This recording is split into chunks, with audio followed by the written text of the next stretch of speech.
বাসা বাড়ির বর্জ্য অপসারণে বছরে ৩৭০ কোটি টাকারও বেশি আদায় হলেও তা যাচ্ছে একটি সিন্ডিকেটের পকেটে।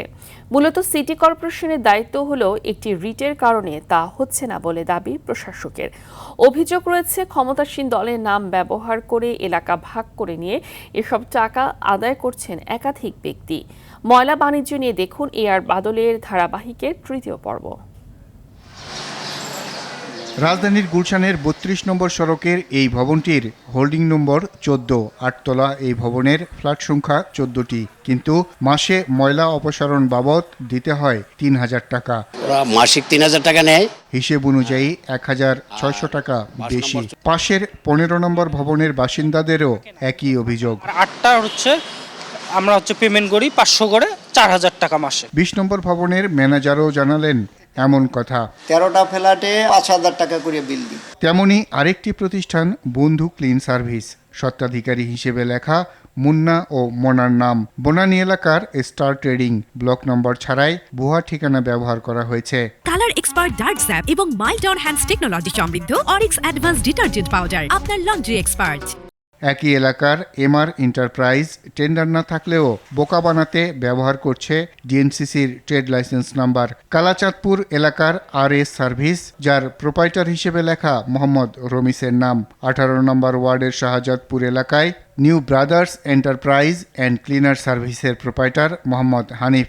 শাহ শফি এন্টারপ্রাইজের প্রোপাইটার মোহাম্মদ শফিকুল ইসলাম শফিক। রশিদে থাকার নম্বরে কল দিলে ভাতিজা পরিচয় দেয়া একজন জানান শফিকুল ইসলাম বিএনপির রাজনীতির সঙ্গে জড়িত। গুলশান থানা বিএনপির যুগ্ম আহ্বায়ক। গোমর ফাঁস করে দেন গুলশান থানা স্বেচ্ছাসেবক দলের এক সাবেক নেতা। নজরুল ইসলাম মনাস ও যুগ্ম আহ্বায়ক গুলশান থানা স্বেচ্ছাসেবক দল।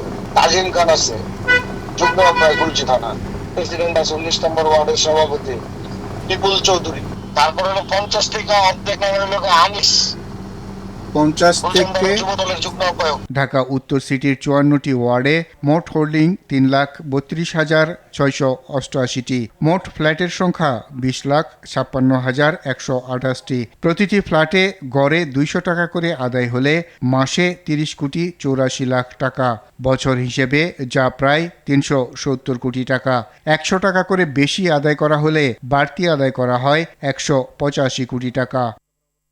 এ বিষয়ে ঢাকা উত্তর সিটি কর্পোরেশনের প্রশাসক শফিকুল ইসলাম খান বলেন, আমরা ঢাকা উত্তর সিটি কর্পোরেশনের পক্ষ থেকে বাসাবাড়ি থেকে ভ্যান সার্ভিসের যে ময়লা আবর্জনা কালেক্ট করা হয় সেটা আপাতত আমরা করছি না। আমি বিষয়টা খতিয়ে দেখে এটা আইনগতভাবে যে ব্যবস্থা নেওয়া দরকার সেটা আমি নেব। ময়লা অপসারণের নামে জিম্মি করে অতিরিক্ত টাকা আদায় বন্ধে ব্যবস্থা নেওয়ার পাশাপাশি দায়ীদের বিরুদ্ধেও ব্যবস্থা নেওয়ার দাবি ঢাকা উত্তরের বাসিন্দাদের। আর বাদল, RTV, ঢাকা।